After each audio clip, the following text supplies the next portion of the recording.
नाज़रीन, अॻूणे सदर आसिफ अली ज़रदारी चयो आहे त पीटीआई जी वफ़ाक़ी सरकार वबा सां मुहाॾो अटकाइण बदिरां मुख़ालिफ़ धुर सां जहिड़ो करे रही आहे। पीपी जे शरीक चेयरमैन जी पीपी अॻवान कमर ज़मान कायरा सां टेलीफोनिक राब्ते दौरान कयल ॻाल्हि ॿोल जा तफ़सील हिन रिपोर्ट में। अॻूणे सदर ऐं पीपल्स पार्टी जे शरीक चेयरमैन आसिफ अली ज़रदारी चयो आहे त वज़ीर आज़म इमरान खान परवेज़ मुशर्रफ जी पैरवी करे रहियो आहे। पाकिस्तान पीपल्स पार्टी जे अॻवान कमर ज़मान कायरा आसिफ अली ज़रदारी सां टेलीफोन ते राब्तो कयो। टेलीफोन ते राब्ते दौरान आसिफ अली ज़रदारी ऐं कमर ज़मान कायरा मुल्क जी सियासी सूरत हाल ऐं पार्टीअ जे मामलनि ते ख़यालनि जी ॾे वठि कई।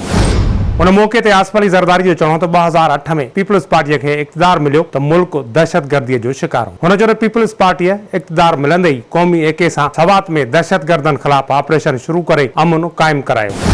अॻूणे सदर जो चवणो त पीटीआई सरकार कोरोना वायरस जो मुक़ाबिलो करण बदिरां मुख़ालिफ़ धुर सां विढ़ी रही आहे।